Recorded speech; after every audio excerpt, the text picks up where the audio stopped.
Zee 24 तास एक पाऊल पुढे।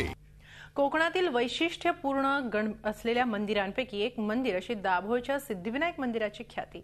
या मंदिराची एक आख्यायिका प्रसिद्ध आहे। पांडव अज्ञातवासात असताना पांडवांनीच या मंदिराची स्थापना केल्याची। गुहेतला गणपती अशी ख्याती असलेल्या या मंदिरात पोहोचण्यासाठी अशा पायऱ्यांवरून उतरावं लागतं। बाजूला बारमाही वाहणारं पाणी आणि आल्हाददायक वातावरण असं या परिसराचं वैशिष्ट्य।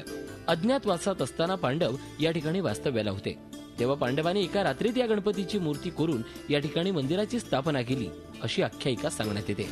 या मंदिरात एक शिवलिंग असून या शिवलिंगाची स्थापना सुद्धा पांडवांनीच केली असावी असं इतिहासकार सांगतात।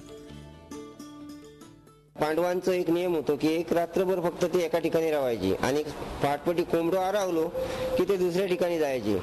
तर ते दुसऱ्या ठिकाणी जात असताना त्यांनी आता काय करूया, तर त्यांनी गणपती पाठपटी 4 वाजेपर्यंत गणपती तयार केल्याने आणि गणपती या दगडावर बसवल्याने आणि तो तेवढा ह्या केल्याने पांडव इथून अदृश्य झाले। कोकणातील वैशिष्ट्यपूर्ण असलेल्या मंदिरांपैकी एक मंदिर अशी दाभोळच्या सिद्धिविनायक मंदिराची ख्याती।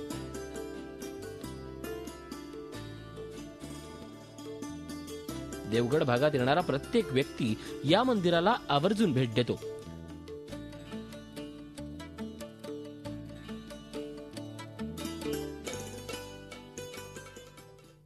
आम्ही इथून गोव्याहून आलो। तिथे आमचे कोकरे साहेब म्हणून इथे आमचे कस्टमर आहेत। कस्टमरने आम्हाला सांगितलं इथं गणपतीचं मंदिर आहे, ते तिथं तुम्ही जाऊन भेट घ्या। ती काही इच्छा आहे ती तिथं तुम्ही मांडा आणि ती तुमची इच्छा गणपती तुमची इच्छा पूर्ण करेल। ते ऐकून आम्ही इथे आलो आणि आम्हाला पण बरं वाटलं। इथे देवात आलो आणि दर्शन घेतलं, बरं वाटलं।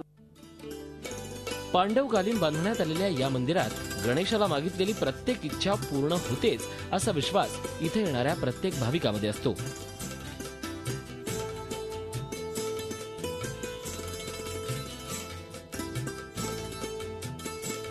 झी 24 ताससाठी विकास गावकर, सिंधुदुर्ग। झी 24 तास एक पाऊल पुढे।